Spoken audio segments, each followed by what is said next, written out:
Alright, so guys, in this video, magkikwentuhan lang tayo kung paano ba kami nag-start, ano ba yung trabaho namin sa Philippines before kami mapunta dito sa Spain. So, ikaw, Van, ano ba yung trabaho mo before? Hanggang ngayon? Ako naman yung work ko before, since nung first job ko lang sa call center talaga. And then I was introduced sa pagiging bilingual during the pandemic. So while I'm working, nung pandemic, nag-aral ako ng Spanish kasi nabalitaan ko kasi malaki yung sahod. So ayun, and then after almost a year ng pag-study, on and off, hindi ako consistent. Thank God naman na kuha naman ako sa work ko. And ayun na yung start ng journey ko. So I was hired sa Five9, sa tech company. Shoutout sa iyo, Fretchie. And kay Boss F. Yan, sila yung mga naalala ko pa. May contact pa kasi ako sa kanila ngayon. And ayun, ikaw naman.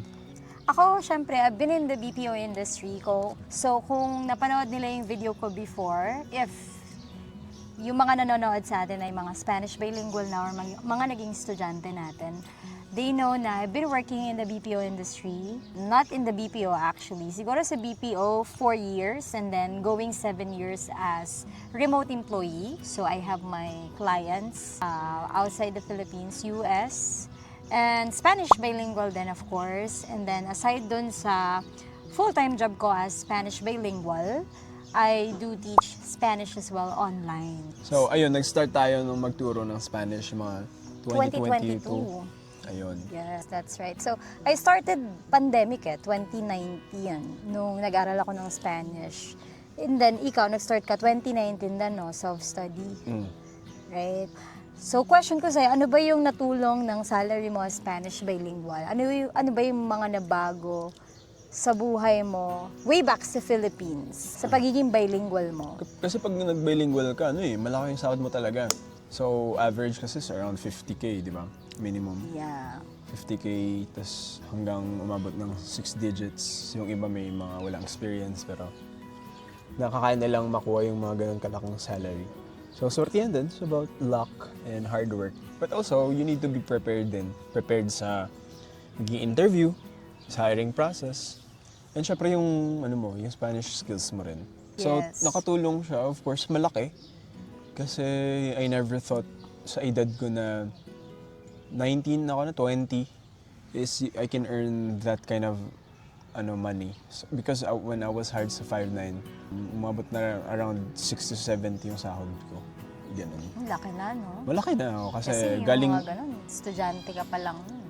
galing kasi ako sa sa 18,000 sa Sutherland. So ayun, medyo malaki yung jump.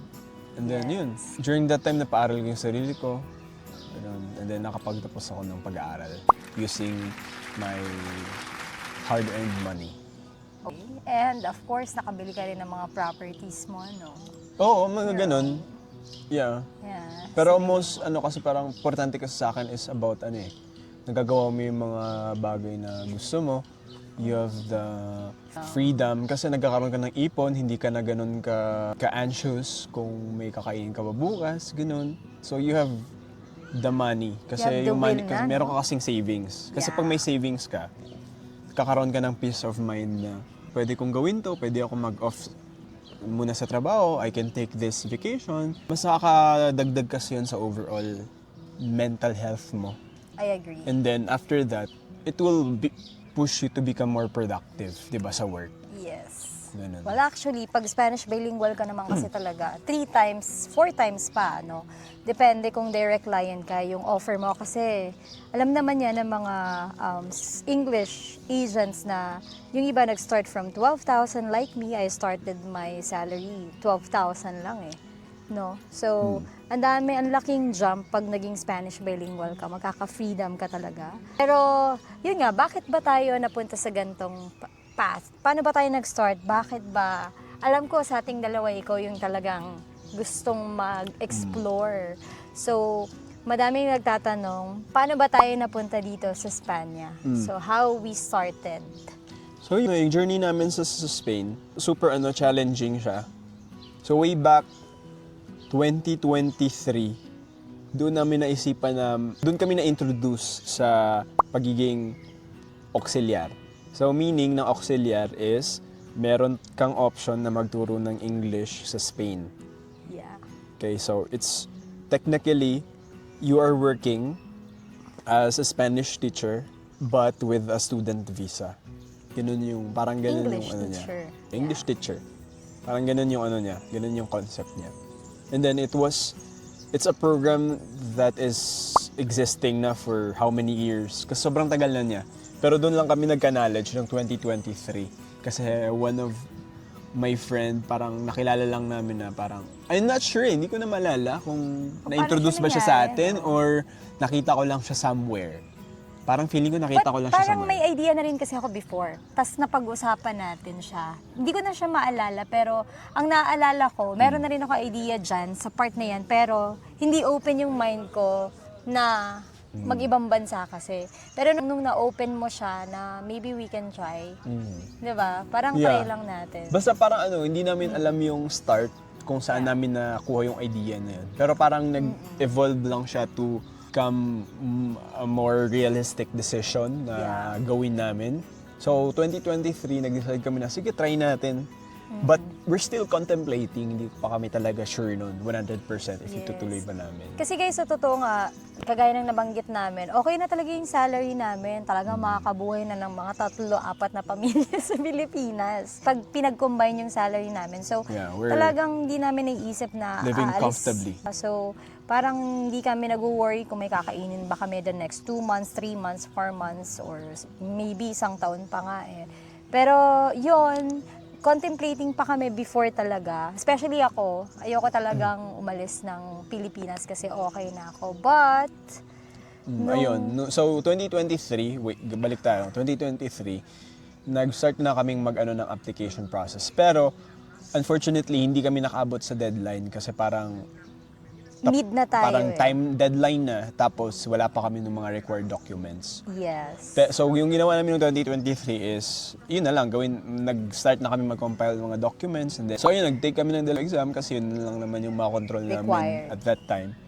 And then, 2024, ayun, nagpasa na kami. So, technically kasi, parang around a year yung yung duration ng process. So, for example, nagpasa ka sa 2024, ma-assign ka for the 2025, Yeah, the 2026 following school year.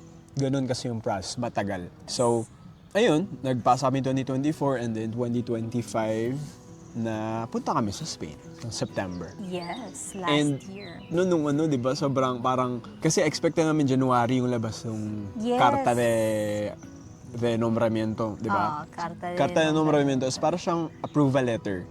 Na Contract. parang contract na From parang, the school. oh, you're assigned. Yeah, And kung saan ka then- maa-assign na school, kumbaga. Oo, meron yung name ng school, Yes. kung saan ka ma-assign. And then, ayun. Tapos dumating siya around April na yata March, siya. I think. March, April. end of March. Na April na yun.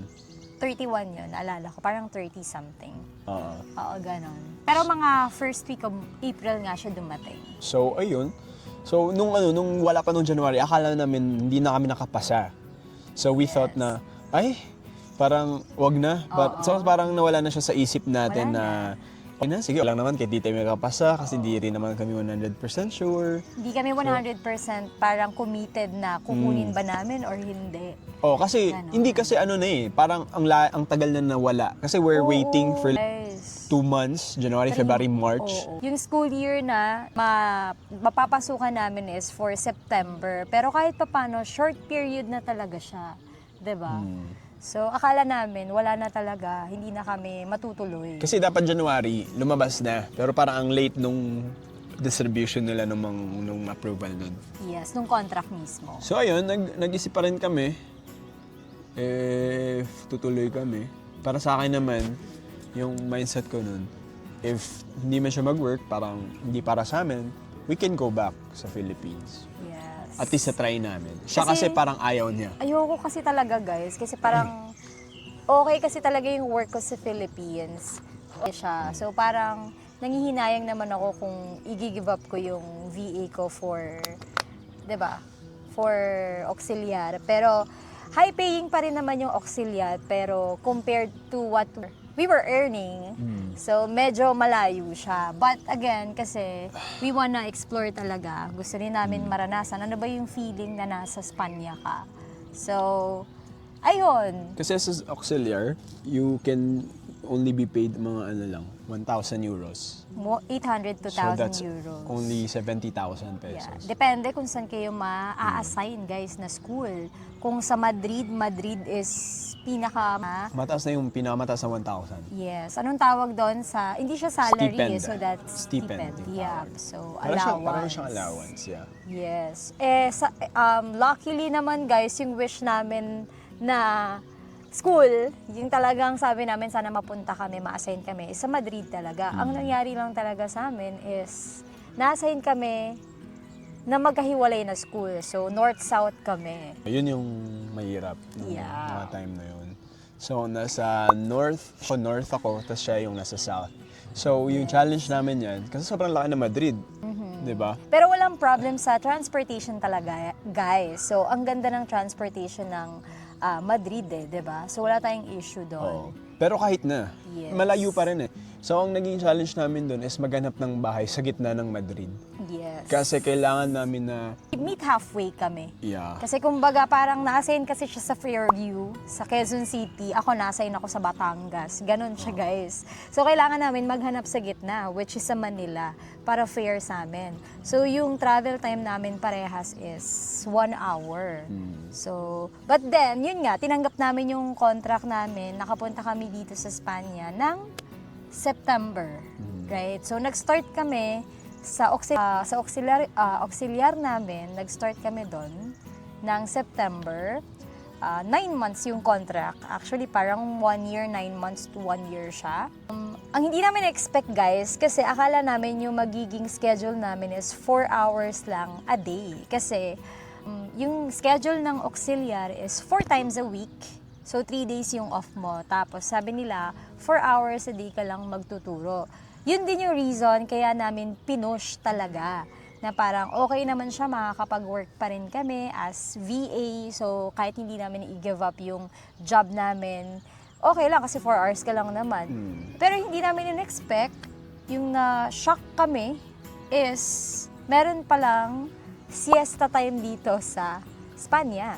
So, when we say siesta time, yung lunch nila, guys, ang haba. So, let's say for example, yung schedule ko sa school ay nag-start siya ng alas 8. So, I'm expecting 9, 10, 11, 12. Hanggang 12 lang ako, yun yung in-expect ko. Hindi pala siya ganun, guys. Kasi, i-assign ka pa rin, may mga breaks ka pa rin pala. And then, 3 hours yung siesta time nila dito. Right? So, ibig sabihin, umaabot din kami ng 8 hours sa school. Kasi may break time, tapos ang haba nung hinihintay. Eh, yung trabaho namin na VA is, yung time dito sa Spanya is alas 4. So, imagine, papasok kami ng alas 8, tapos ang uwi namin alas 2 na, babiyahe pa kami, tapos diretso kami work as VA. Ang hirap, guys. Tapos yung VA namin, 9 hours din yung pasok namin doon. So, diba, struggle talaga siya, ilang on tulog. Ako naman, pasok ko sa school, 7 a.m. hanggang 4. Yun. Tapos mag-work ako ng 5 hanggang 2 a.m. So, 2, 3, 4, 5, 6, 7. So, halos 5 hours na yung sleep. 5 hours na tulog. So, 5 to 6 hours, no? So, ganun yung nangyari sa amin. So, hindi namin siya kaya, guys. Kaya, trinay namin actually. Nagbigay kami ng September. benefit of the doubt. September, October, hanggang November. So, naka 2 months, 3 months kami, guys. Pero, super hindi na siya healthy for us. Nagkasakit tayo how many times, right? Pero ang kagandahan, guys, pag auxiliar kayo, meron kayong healthcare, sagot yun ng government. So, pag nagkasakit kayo, libre lang pag magpa-check up.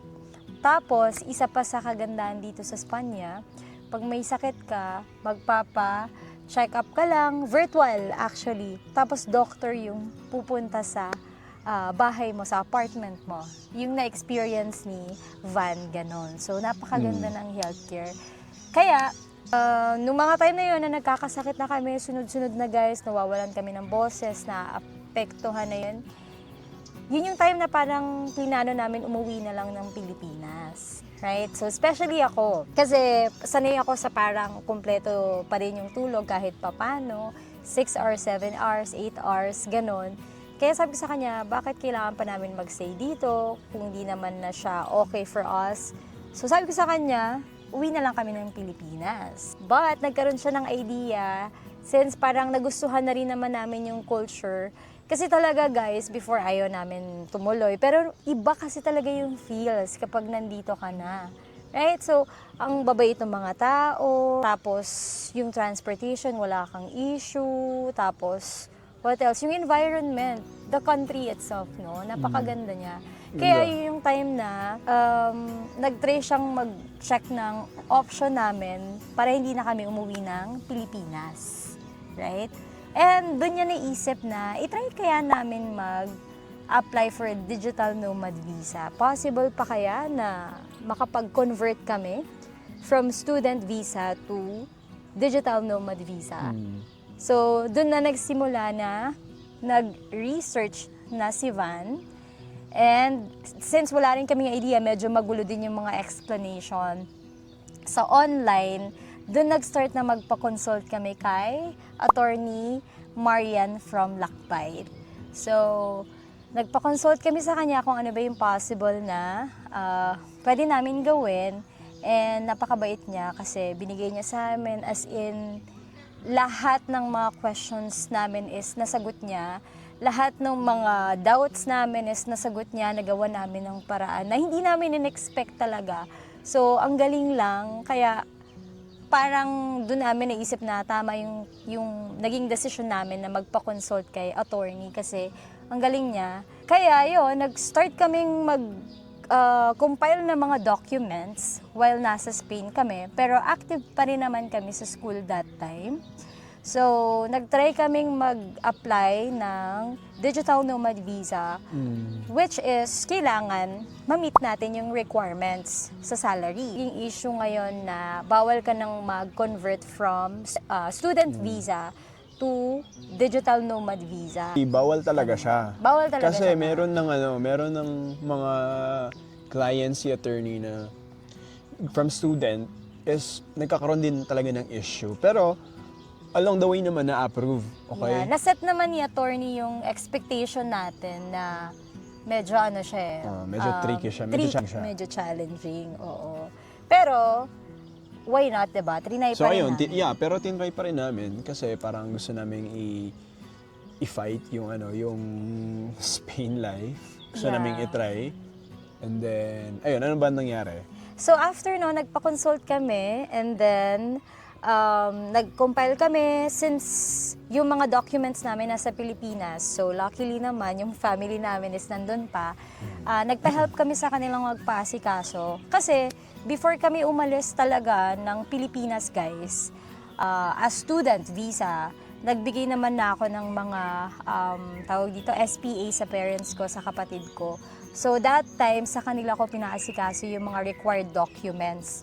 And then since may mga documents kami na available na napasa namin for student visa, konti na lang din naman yung inasikaso natin.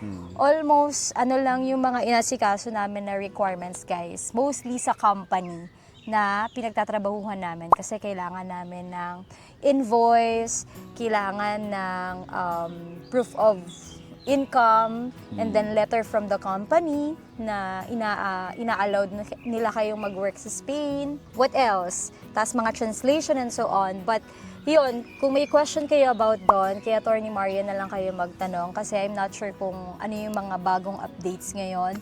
And then, nung na-compile namin lahat, naipasa namin yung mga documents. Si Attorney Marian, napasa niya yung documents namin December, which is yun daw yung December daw kasi November, December.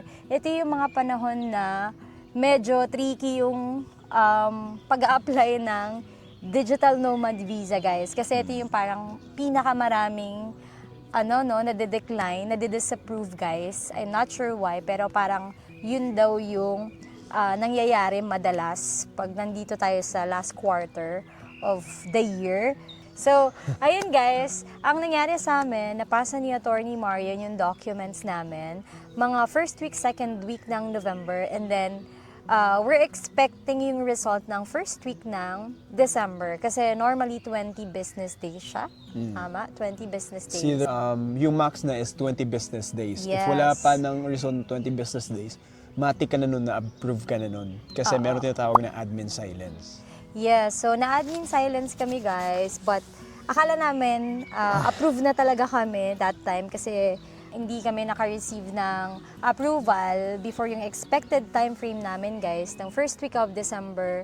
So na-admin silence kami, so nag-apply si attorney ng admin silence for the both of us. Then after noon, how many days, ang nangyari na disapprove yung kanya. So, yung akin naman, meron silang hinihingi na additional requirements, guys. So, yung additional requirements na yon, kailangan ko siyang i-provide if hindi ako nagkakamali, 10 business days ba? 10 business days. Tapos, meron pa yatang option na mag-add pa ng additional days si la attorney, which is yun yung ginawa nila. Tapos ang nangyari, bago pa ako dumating dun sa deadline na binigay nila, biglang winidraw nila yung application ko, guys. 'Di ba? So sad yun. Nung time na yon, parang sabi namin, baka hindi pa talaga to yung para sa amin. Baka talagang, hindi pa talaga. So that time, ang nangyari sa amin, sabi namin, sige, uwi na lang muna kami ng Pilipinas. Pero nag-consult kami kay attorney kung ano ba yung dapat namin gawin. Kaya sabi niya, pwede kaming mag-reapply for the visa. So, napag-decide namin kasi based dun sa computation din namin ng mga tax and so on, sabi namin, isa na lang yung mag-a-apply tapos isa is gagawin na lang dependent. Kaya, sabi ni attorney sa amin, bago kami umuwi ng Pilipinas, is magpasa muna ulit kami ng mga documents na kailangan, which is mag-reapply kami ulit. And then, along with the additional documents na hinihingi. So, ganun yung ginawa namin. Nag-apply ulit ako. Ako yung nag-apply. And then sabi namin, apply na lang siya for dependent. Nire-appeal. Yung sa kanya naman, Yung sa akin. nire-appeal yung kanya, yung application niya guys, while waiting. So meaning, re-appeal parang kino-contest mo yung kasi nila. medyo magulo judgment siya nila. kasi guys isipin niyo parehas naman kaming student visa, pero yung sa akin may hininging additional documents, yung sa kanya dinisapprove siya. So Dinay. medyo talaga yung nila, tawag dito, yung process. So depende sa nag-handle siguro ng mga documents. So yun na nga, nag-decide kami, uwi muna kami ng Pilipinas para makahinga kasi hindi na namin alam kung ano yung gagawin namin. So doon kami naghintay sa Pilipinas ng result ng application namin. And So, sa timeline lang, just to give idea, lahat ng nangyari yon, wala pa ng result ng first week of December. Hanggang December, wala pa rin. So, January, doon kami nag-decide na umuwi. yes. Mga second week of January. Yes, nire-apply. Take note guys nire-apply ni Attorney Marian yun sa akin December 31. As in, which is nagse-celebrate kami ng New Year sa Barcelona. Hindi ko yun makakalimutan. December 31 niya, nire-apply yung sa akin. And then, come by January, parang mga 14 yata or 10, Nag-decide umuwi kami ng Kasi, Pilipinas. ganito kasi, it's either na kung pumasa siya ng bagong requirement, pero wala pa rin kaming assurance na kung ma-approve ba siya. Yes. So we decided na very hard decision na umuwi na muna ng Pinas. Okay? Kasi, Tapos, isa rin sa reason kung bakit kami nag-decide umuwi guys, natapos na rin yung contract namin sa bahay namin. Yeah. Which is, yun yung pinaka-hardest decision namin kung magstay kami kasi medyo mahirap siya. Kung magstay kami doon, magsa-sign up ulit kami ng another contract, tapos magda-down payment na naman kami in deposit. And Sobrang then, laki. hindi namin sure kung ma-approve. yeah, hindi right? namin sure na ma-approve. And then, Yes. at that time, nag-quit na kami sa Ox kasi nung last week ng November, wala na kami Yes. sa Ox. So, wala na kami nakuha ang pera dito sa Espanya. So, lahat ng income namin, lahat ng expenses namin, galing dun sa work namin. Yes, sa remote work guys. namin. So, ganun yung nangyari So, sa amin. it's a decision na, para sa amin, Super. it's a wise, it's financially wise decision na umuwi na muna while waiting for the result kasi hindi namin afford na Malos kami, magkaroon magbayad kami ng pa kami loss. ng bahay. Yes. Tapos yung living expenses namin kasi sobrang laki na, and then ang dami na namin binayad din Oo. sa application. Sa process ng application namin for DNV. And then, ayun, umuwi kami ng Pilipinas and then, so yung ginawa naming decision guys, nung nandun kami sa Pilipinas, dahil nabalitaan namin kay attorney na yung appeal pala is magte-take siya ng 6 to 8 months. 6 to 8 months, ang tagal. So parang ayoko naman na pupunta ako ng Spain mag-isa lang kung if ever ma-approve na ako that time. Kaya nag-decide kami na parang sabi namin, nagpa-consult ulit kami kay attorney kung ano yung gagawin namin. Sabi ni attorney, pag na-approve na ako, pwede na siyang i-apply for dependent. And then, I'm planning din kasing kunin yung mother ko. So, fast forward na nga guys, while waiting kami sa Pilipinas.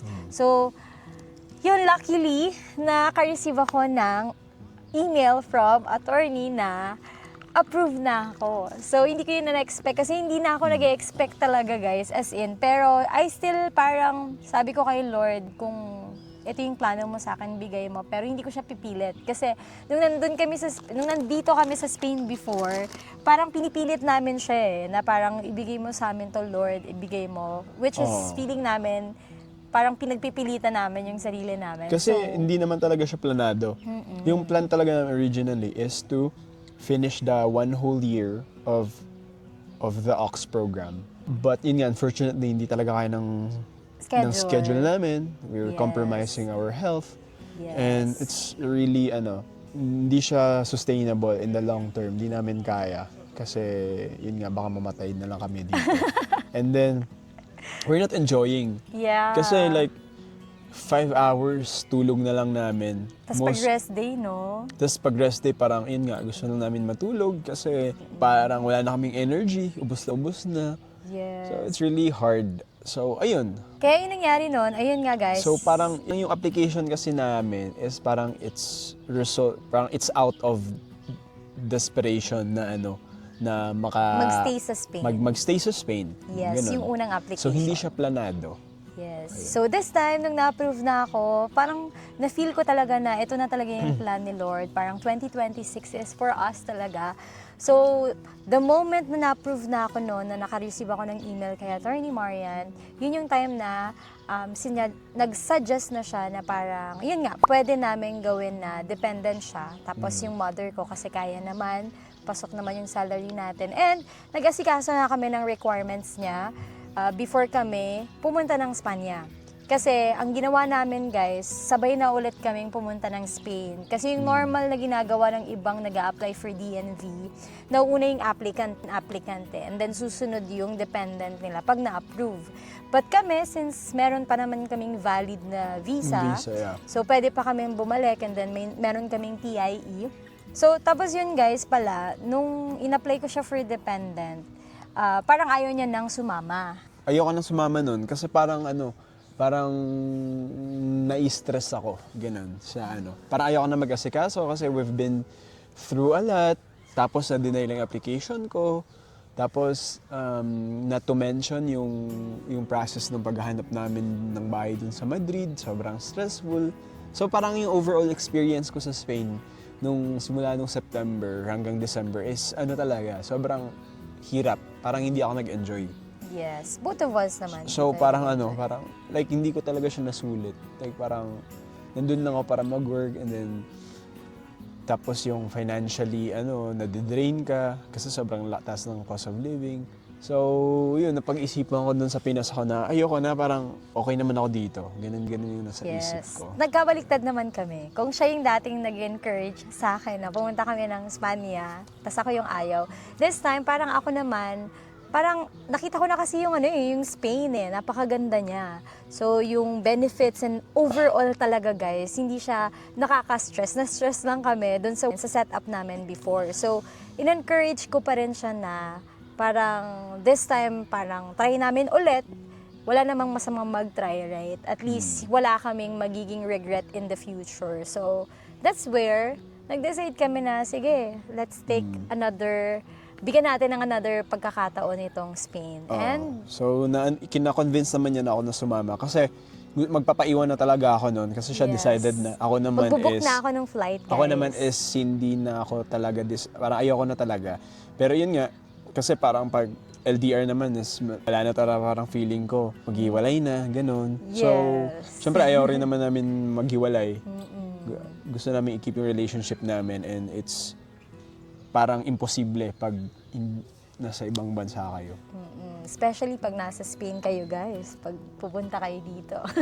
So, parang ang hirap nun. So, ayun. Siyempre ako naman, gusto ko rin naman talagang i-keep yung relationship. So, ayun, I decided na bumalik na rin talaga.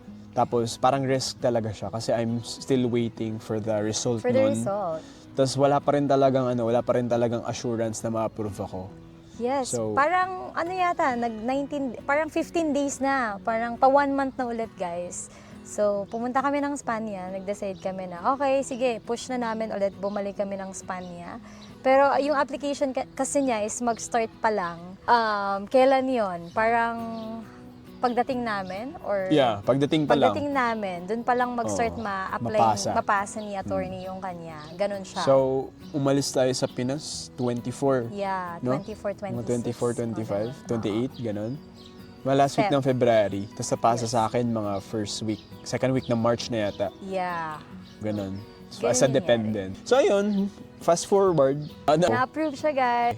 UWE is yung parang branch sila ng immigration na sila yung nag-approve ng mga application. Ayaw nila mag-individual application pero in-approve nila ako sa... Yes, guys. So, finally, Hindi ko rin nag-gets. na-approve na siya sa Oo. sa application, 'di ba? So, Kasi dalawa ano, na kaming nandito. Kasi mas malaki yung mas malaking babayaran namin na tax kasi individual kami kung na-approve ako. Nung Pero last dahil year. dependent ako, mas malit yung tax namin.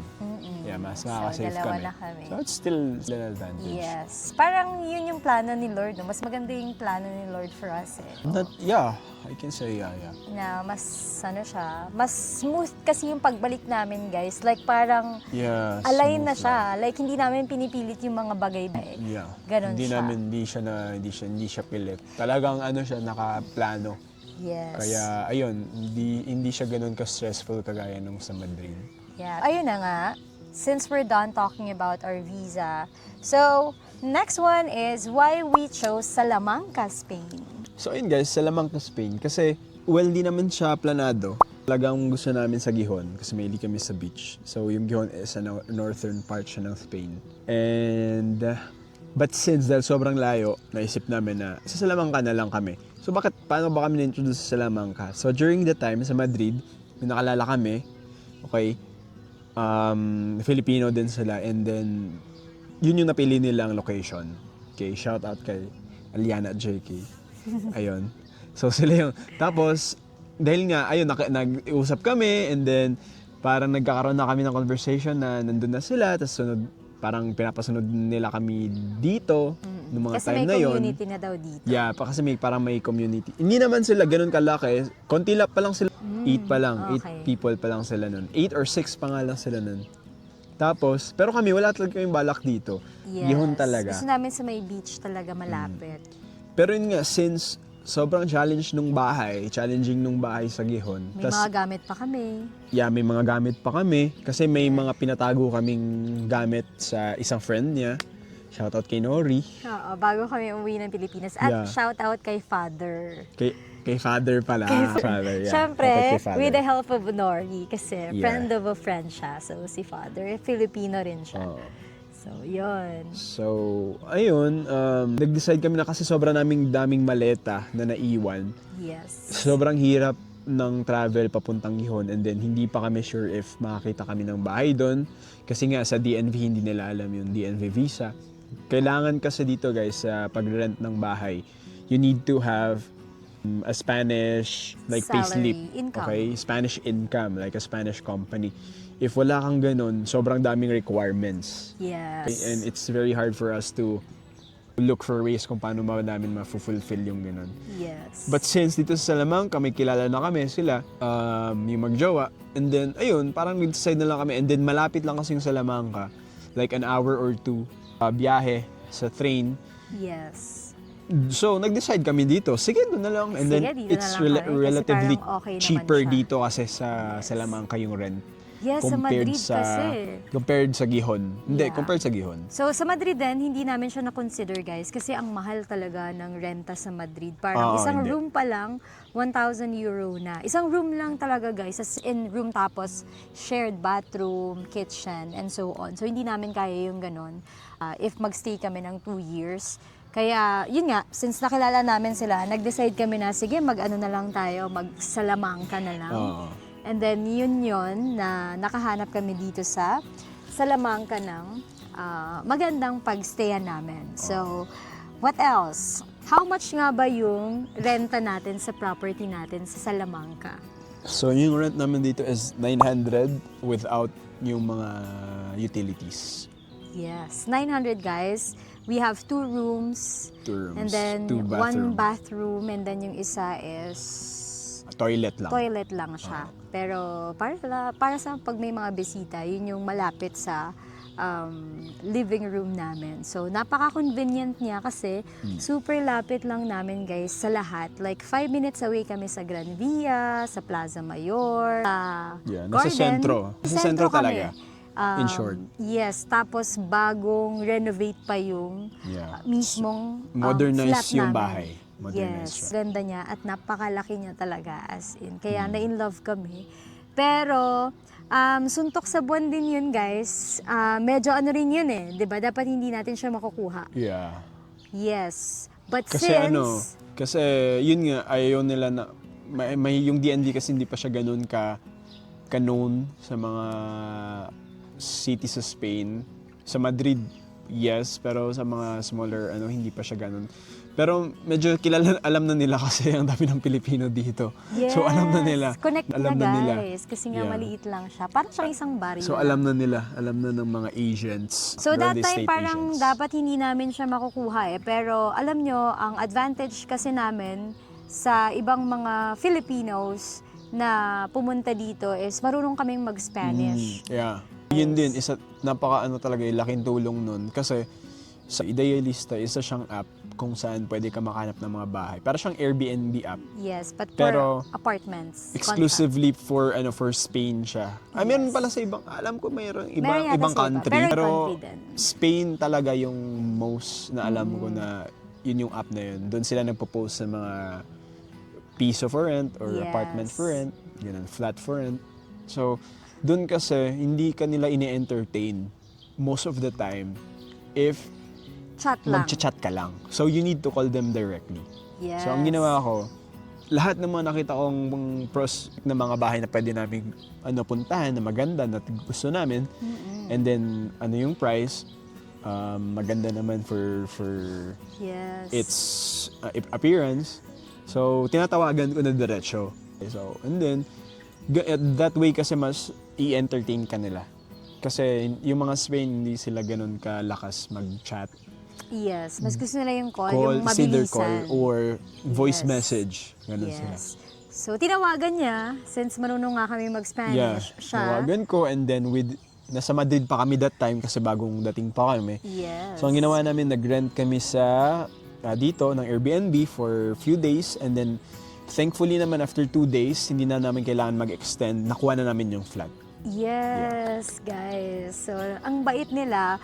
Pero yung nangyari lang sa amin, we have to do parang advance. Yeah, 2 months deposit 2 and then months. 3 months Yes, advance. so 5 months yung binayaran So, namin. 900 euros times 5 Times yung 5. binayaran namin. Diba? So, sobrang laki. Pero, it's needed kasi. Kasi nga, hindi nila tinatanggap yung mga walang Spanish nominas or Yes, Spanish salary payslips. or payslips, guys. So, yun siya.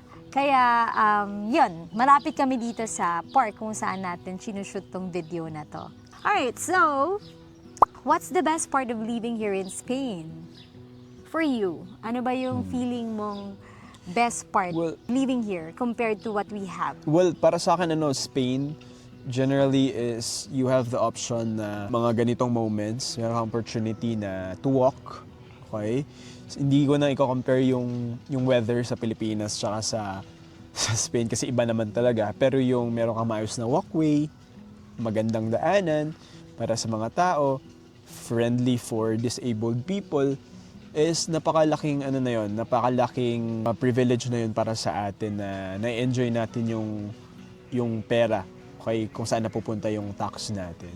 Ito yung mga parks, magaganda, well-maintained, and then may mga yung free healthcare, lalo na pag meron ka ng authorization to live in Spain. So yun yung mga benefits na magaganda. And then siguro lastly is about life, yung tipo na Spanish people kasi hindi sila ganun ka laki sa hustle culture, hindi kagaya sa Amerika or sa mga Filipino na kailangan talaga natin kumayod, na kailangan talaga natin magtrabaho ng overtime. Dito sa sa Spanya, talagang balance lang yung life ng mga tao, 'di ba? Yeah. Do you agree? Balance lang. Tapos ayun nga, may time sila para mag-siesta. Which I find na medyo inconvenient para sa akin kasi may mga time na gusto mong pumunta sa store pero sirado. Anong oras ba yung siesta time nila dito? Around 2. 2 to 5. Yeah, 2 to 5. Ganun mostly. Kaya ito Sunday, sirado pa yung mga stores. Pero na-appreciate ko as sa perspective ng mga worker kasi talagang work-life balance. Talagang meron silang time for themselves and then talagang malaki sila sa they're big on socialization. Okay, parang hindi ka ma-depress dito eh. Yeah. Kasi 'di ba, every lahat Sunday nasa labas. Lahat nasa labas. Every Sunday meron silang inuman. Walang every night is parang may party pero it's just a natural or normal weekend night sa Spanya. Sa kanila, guys. Kasi nga, Yun, para sa akin. socialization. Ikaw? For me, siguro yung ako kasi nakatingin ako dun sa yung pwede kong ma-benefit in the long run. Ganon, especially sa mother ko, kay mama. Kasi, di ba, I'm planning to parang kunin siya, which is mangyayari na yun next month. So, yun kasi, nakatingin ako doon sa pagdating sa healthcare system nila, guys. Isipin nyo, inuubo pa lang kami noon, di ba? Parang may doctor na napupunta sa flat mo para i-check up ka. One-on-one, guys. And what more pa, di ba? Pag talagang private yung mo. And yung din siguro weather, isa rin yon sa gusto ko, yung weather dito. Kasi parang lahat ng yata season dito, mararanasan mo malamig, Yeah, 'di nandun ba? lahat. Summer, winter. So lahat madadaanan mo. Sa Pilipinas kasi dalawa lang mainit, malamig lang 'di ba? And what else? Yung mga tao siguro, kasi guys, yung mga tao dito ang babait nila. As in, like hindi sila mga rude. So hindi sila yung parang pag hindi mo sila naiintindihan, parang mababait sila. Ganon. Tapos, Mabait naman. ang kagandahan pa dito sa Salamanca, may community na ng Filipinos. So, mababait din yung mga kasama namin, guys. And, isa pa yon yung balance lang talaga.